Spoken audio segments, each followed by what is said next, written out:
Hey, it's Dr. John Terry, Director of Training here at Legacy Marketing Group. Welcome to another installment of Tune Into Sales.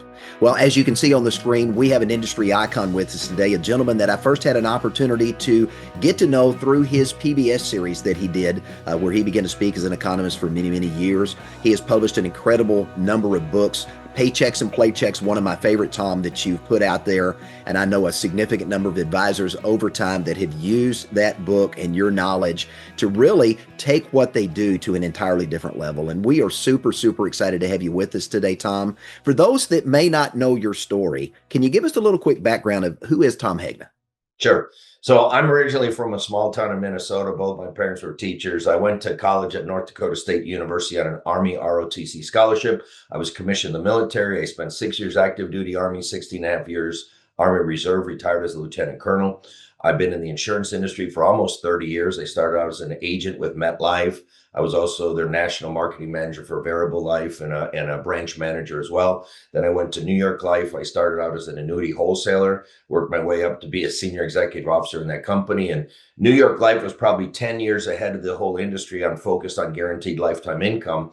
And so I had to do a ton of research. I mean, I found things nobody knew about except maybe one or two PhDs in some corner somewhere, the mortality credits and all of that. And then in 2011, I retired. I went out on my own, started tomhegna.com. I've spoken on every major platform in the industry, MDRT, Top of the Table, NAFA, NALBA, NAFIC, all of those. I've written, six or seven books, I've lost count. Had that PBS TV special that played in 80 million homes in the US and Canada. Been on Fox Business almost every Saturday last year. I'm on CNBC almost every Saturday morning this year. So that's kind of a little one over. I married the same woman for 43 years. We have 4 kids, 3 grandkids. Fantastic. What a great story. I guess the last time you and I were together was when we were both sharing a stage at the annuityproducer.com conference, and loved what you had to share. And I love when you get on a stage, because one of the things I can tell when it's a good speaker is the people that are in the room stop looking at the stage and they grab something to write their notes down on, because they're getting insights and thoughts and ideas that are going to help them level up their practice. And every time you get on a stage to do that, I see the audience lean in and not just listen, but they're taking notes and they're paying attention. And that's the sign of a good speaker. Now, Tom, one of the things that you talk about when you're on stage is science. And you talk about the fact that science is a big deal and people need to pay attention to the science. Why would you say that's a differentiator for engaging with prospects today?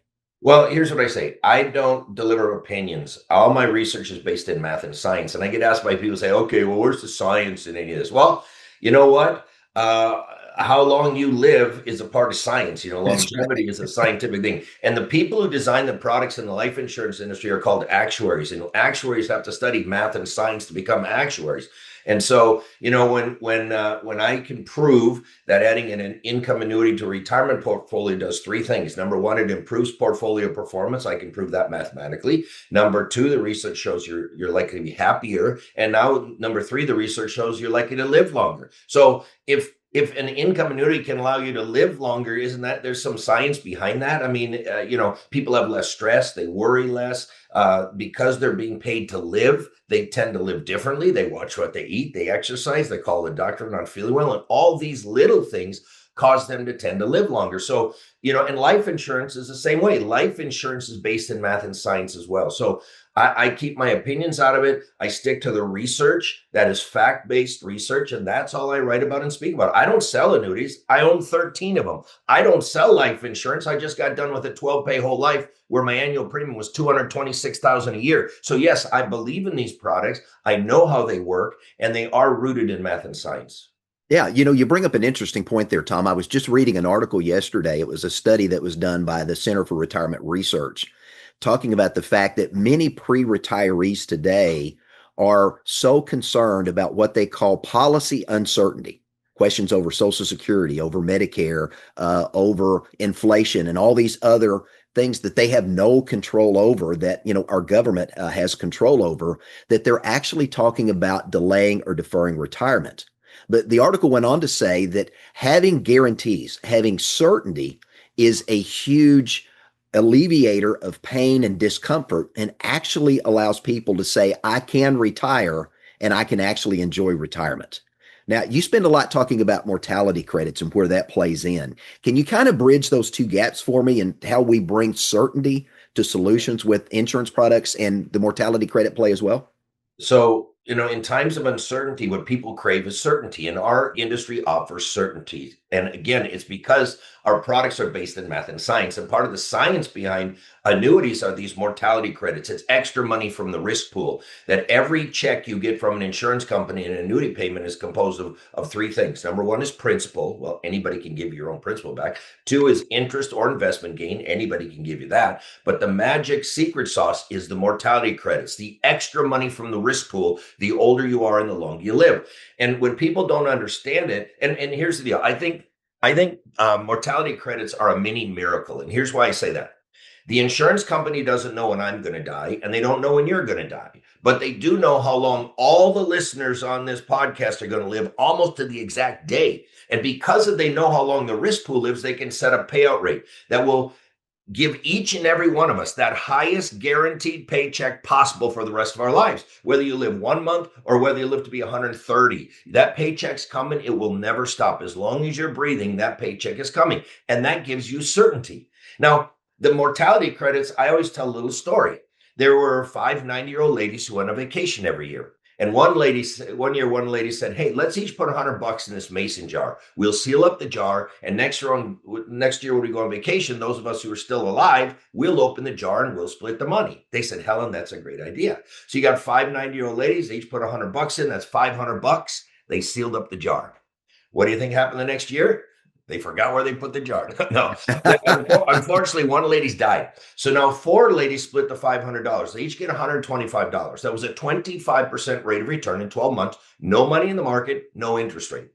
Well, they looked at this. They looked at their brokerage company. They said, "This is a pretty good deal. I'm going to put it back in the jar and seal it back up." So they decided to let it ride. The next year, one more lady died. So now 3 ladies split up $500. They each get $167. That was a 67% return in 2 years. No money in the market, no interest rate. Why? Because they got paid mortality credits. Now, some people say, "Yeah, but Tom, I don't want my money to disappear when I die."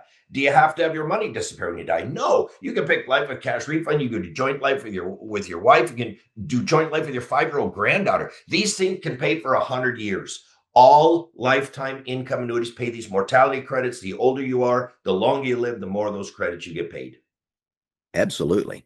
Well, Tom, knowing what we know about certainty and the fact that consumers today are uncertain, why would you say that when given certainty or the opportunity of certainty, why do you think prospects hesitate? Why do you think they hold back from saying yes, even if the product's a good fit? Well, I think there's been so much misinformation out there. You got to remember, Wall Street, they're the mutual funds, they're the ETFs, they're the stocks, the bonds, they're on CNBC all day, every day. They don't want people to use insurance products. They want people to use market-based products. And let's be clear, I'm not against market-based products. I own some crypto. I own some stocks and bonds, but I've got a guaranteed floor that makes sure that no matter what happens, I'm going to be able to continue living my retired life and go golfing 4 to 5 days a week and play pickleball 2 days a week and travel the world with my wife. I want to make sure that stuff is guaranteed. And then I invest on top of it. So I think that people get too much misinformation and they've heard that annuities are expensive or annuities that are bad. Nothing could be further from the truth. Look, if annuities were bad, I would own exactly 0 of them. All right. I own 13 of them. And here's what I tell people. I've lost money in my life. All right. And I just decided, I think when I turned 50, I don't want to lose money anymore. So here's my new mantra. I want to make as much as I can make. If I can make 5%, 10%, 20%, 30%, 50%, 80%, I want to make as much as I can make, but I don't want to lose what I've already got. Wall Street can't do that for me. Mutual funds can't do that for me. ETFs can't do that for me. Ken Fisher cannot do that for me. That's what insurance companies do. And so, you want higher upside, then you got to lean towards the variable or the RILA side. You want medium returns, then you lean towards a fixed index annuity, the MIGA. If you just want income, then you go with a SPIA or a DIAS, a single premium immediate annuity or deferred income annuity. So there are different annuities to fit different situations, but I don't want to lose money anymore. And I don't think a lot of retirees do either. Tom, I agree with that. And you're really talking about one of the major focuses of the book that I mentioned at the onset, and that's Paychecks and Playchecks. You're talking about that paycheck that those individuals can have for the rest of their lives. And I think they miss that. I was talking to a financial advisor earlier this week, and he said, John, I had it happen for the very first time. And he said, it kind of set me back on my heels. He said, I had a customer walk in and sit down with me. And he said, they had all these questions and they said, can I really afford to retire? And how much money am I going to be able to get from what I've saved? And they spent their entire life accumulating assets to get ready to retire, but they've not put any thought into how those assets are going to generate a paycheck that can pay their bills when they're gone. And you talk about that in that incredible book, Paychecks and Playchecks. Can you kind of elaborate on that a little bit? Well, here's the deal. There are two types of people in this world, spenders and savers. And I always ask people, what's your you? I'm a saver. My entire career, I saved 30 to 40% of my income. My wife, she's a spender. She makes sure we don't live in a hut and we have some nice things around. And by the way, I think that's the best combo, spender and saver. Because if you got two savers, yeah, you're going to have a ton of money, but you're going to live a pretty boring life. If you have two spenders, man, you're going to be party like it's 1999, but you're going to get divorced in your 50s over money issues. So I think a spender saver is best. But how do you, and just so you know, retirement is all about spending money. Every day you got to spend money. Every day Saturday, it's all about spending money. You're not making it anymore. You got to spend it. How do you take a saver like me and turn them into a spender? Everybody's worried about people running out of money. The truth is most people die without even touching their 401k, without even touching their IRAs. It's crazy. They're living what I call a just in case retirement. They don't want to touch their money because just in case, oh, there's a war going on. Oh, we're politically divided. Oh, this and that and the other thing they make. So I got to keep it just in case, just in case, just in case. And I used to say, wait a minute, you told me when you retired, you're going to join the country club. You're going to buy a new boat. You're going to go see the world. Have you done that yet? Oh, no, there's too much going on. And so they don't touch their money, then they die. What happens to money? Goes to the kids. What do the kids do with it? They join the country club. They buy a new boat. They go see the world. And this is happening all over. So a new white paper came out from the Alliance for Lifetime Income with Dr. David Blanchett, Dr. Michael Fink, and it was Guaranteed Income, a License to Spend is the title. And it shows that income annuities give retirees a psychological license to spend because their entire working career, they had to spend part of their paycheck. They got a paycheck, but they had to spend it. They had to pay for their house, their car, their insurance, the kids' shoes, all this stuff. Well, guess what? In retirement, you need some of those paychecks. And if you got paychecks and playchecks coming in, you can spend those because they never run out. As long as you're breathing, those checks are coming. So the math and science says you should have between 20 and 40%. I'm just saying everything. 20 to 40% of your retirement portfolio should be in guaranteed lifetime income. And then you can invest the rest on that to keep up with inflation and other things. But you want to have a good foundation. And the Center for Retirement Research at Boston College says lifetime income annuities are a foundational product of retirement. They play a foundational role. They are the foundation that you then build your retirement on. Yeah, I think of my mom and dad. My dad's about to turn 90, my mom 87. We just had to put them in an assisted living facility because, their bodies are wearing out and they're still around. But I remember when they retired because they listened to advice on how to save for retirement and how to have a paycheck that, once they got to the retirement age and dad sold the furniture business and mom left working in the medical industry she'd been in, they retired, as my friend Kevin Meyer says, they retired to something, not from something. Yep. Right. And so we got dad a smartphone, and what did he do? He starts sending me pictures of my mom and dad on Destin Beach and a little caption underneath it, "We're spending your inheritance." And I was so excited to be able to see mom and dad actually living life because they had a plan, they had that guaranteed income that was going to pay the bills every single month, no matter what, for as long as they live, but they had money still set aside. So as you said, they could really go play and have fun and do many of the things they've always wanted to do. So Tom, over your 30 plus year career, I'm sure you ran into a lot of common objections that you've heard, and you probably heard them all. Would you say the objections have changed over the years, or they're pretty much the same? And as those objections come up in your own personal practice, how did you address those? What I tell people is, when I tell advisors, if somebody tells you they hate annuities or they don't like annuities, I say, you can't change their mind. A man convinced against his will is of the same opinion still. But what you can do is what I do. And that is I put in front of them research of the leading PhDs in the world. I show them what BlackRock says. BlackRock doesn't sell annuities, but they say you should have one. It improves portfolio performance and lowers risk. Goldman Sachs does not sell annuities, but they say you can get a higher payout rate using annuities than a bond or diversified portfolio.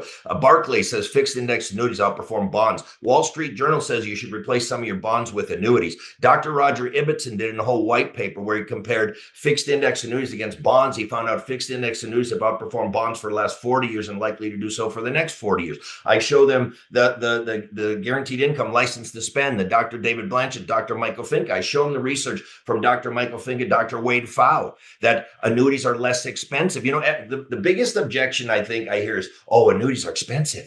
Well, variable annuities are more expensive because they guarantee you won't lose money in the stock market. They are expensive. Retirement is not a do-it-yourself project. How could the average person know about how IRMA works on Medicare, or when to take their Social Security benefit, or how to avoid taxation of their Social Security benefits, or how to ensure you never run out of money, or how do you protect against long-term care? How can the average person just do that? I don't think they can. I think you need to work with a retirement specialist. Look, I'm an expert in this stuff. I work with 2 financial professionals, all right? Because I don't follow, as you know, there are thousands of annuities, thousands of life insurance products. They change them every week or two. How am I supposed to know? And what a lot of people don't realize is that the annuity that's best for a 70-year-old man is not the annuity that's best for an 85-year-old woman or a 35-year-old couple or a 50-year-old couple. There are different products for different situations. If you want income, certain annuities will be better. If you want growth, certain annuities will be better. So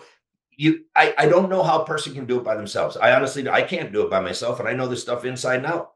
Yeah, well, that's one of the reasons at Legacy we have multiple carrier relationships, and every one of the products that have been designed by our carrier partners each solve different money problems, Right? Because it's not a one size fits all. You're absolutely right in that regard, and I'm glad you brought that up.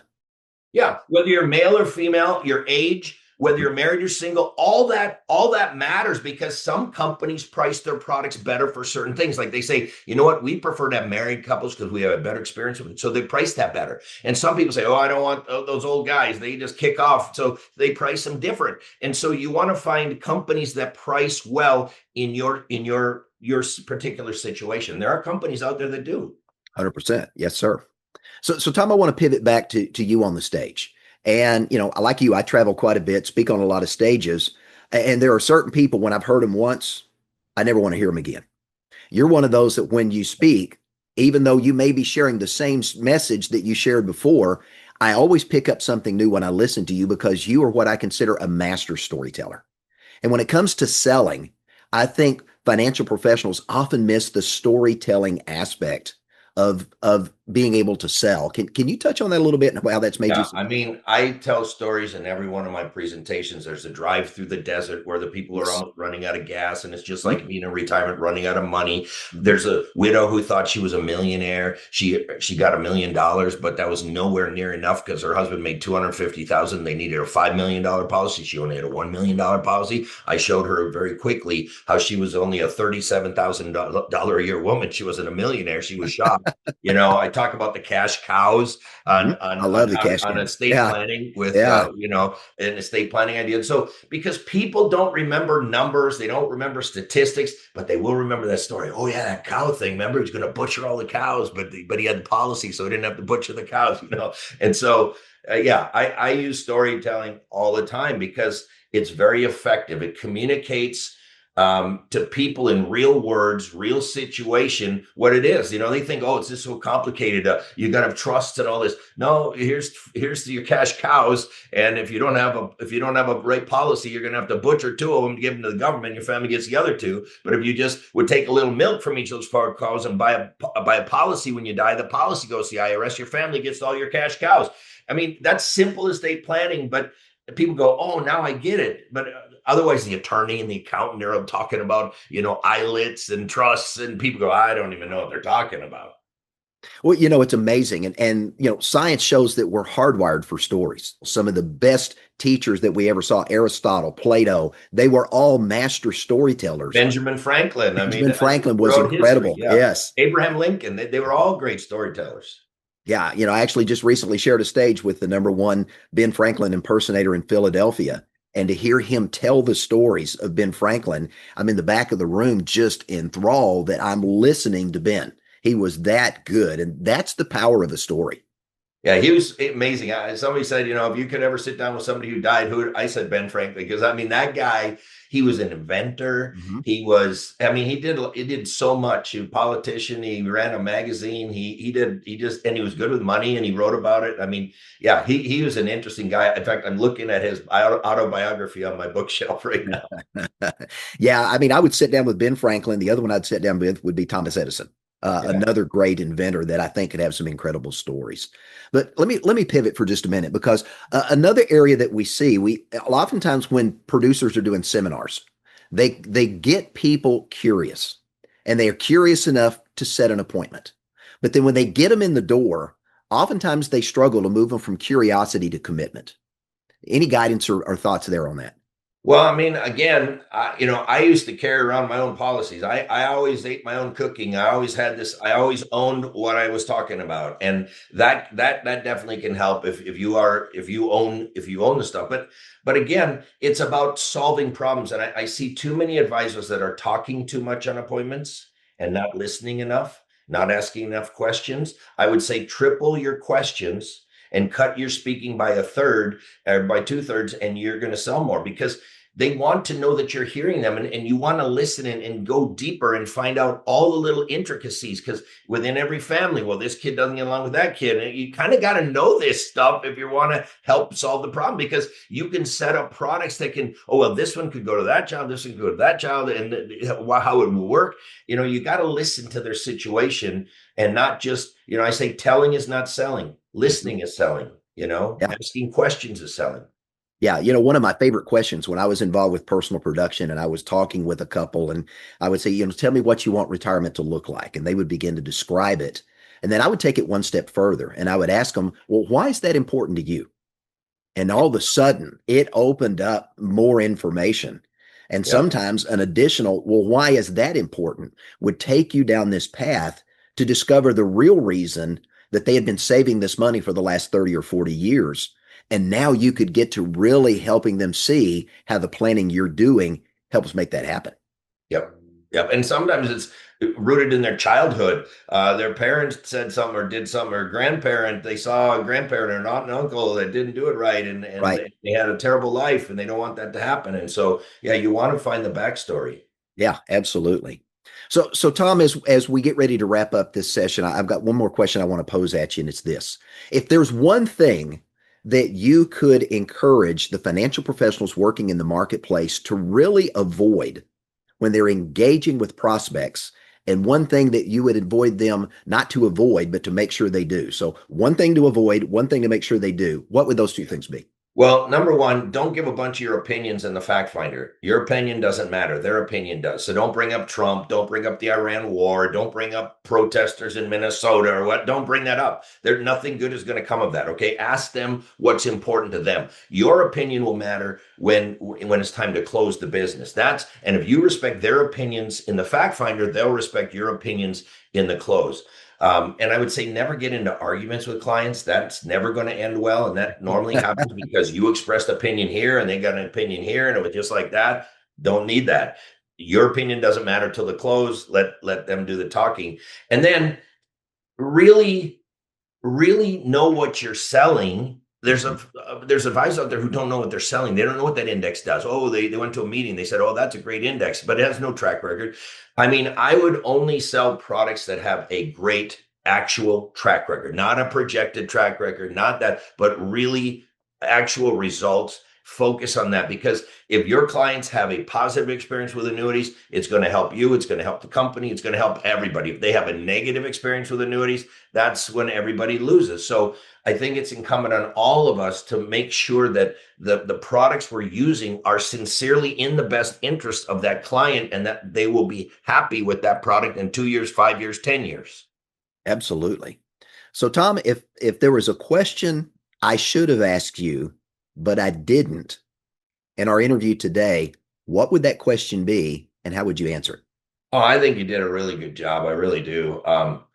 You know, I just think that advisors need to spend more time uh, mastering their craft. It takes one of two things: time or money. And it doesn't take a lot of money, but it's going to take some time. You got to study. It takes 10,000 hours to become a master at anything. I've done this over 10,000 hours in my life. And what I can tell you is I can speed up an advisor's, 10,000 hours. I can maybe cut it down to 2,000 hours, but they still got to spend some time. And I've got tools at my, tomhegna.com. We got books, audiobooks. I got online training and coaching. I have a free YouTube channel. I got free webinars at tomhegna.com/webinars. You don't even need a credit card. Learn the business, dig deep, and get good at what you do, because people who get good at this make a lot more money than people who suck at it. It's just the way it is. And to get good, you have to invest some time. Absolutely. I'm mindful of a quote that Ray Kroc, who is the brain trust behind the McDonald's franchise, when Ray got started franchising his business, one of the things he constantly told his franchisees early on is a statement that I use a lot speaking from the stage. And Ray said this. He said, as long as you're green, you're growing. But once you're ripe, you start to rot. And we don't need any more rotten financial advisors in this industry. We've got enough of those as it is. So I love what you said about making sure you're continuing to learn and grow and understand these products. He also started McDonald's with a loan from his life insurance policy, just like J.C. Penney started J.C. Penney's with a loan from his life insurance policy. And those life insurance policies saved many farmers in the Great Depression. That's what they leaned on.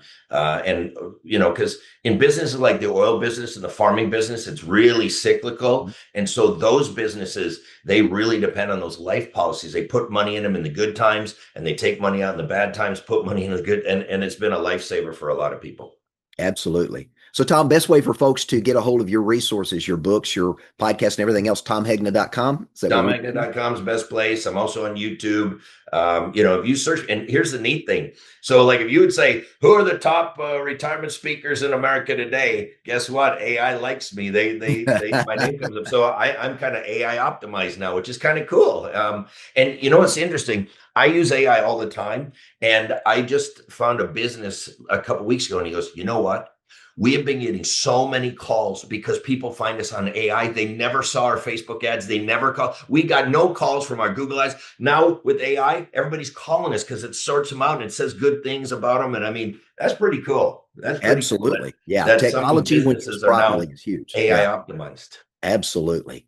Well, Tom, I want to say thank you for your time. Thank you for what you've done over the last several years to really amplify the importance of education, science, and math, and helping financial professionals by providing them with tools, resources, and training to help them become better at not just what they do, but who they are as they go deeper and learn how this industry works and how to serve the clients that they're with. Any final parting comments before we wrap up? No, thank you, John. I appreciate you. And I would encourage the agents, just take this business seriously. It's a great business. It's a great business. It's a terrible job. If you're only making $30,000, I would rather change tires at Discount Tire, quite frankly. But if you want to make $100,000, $250,000, $500,000, $1 million, this is the place for you.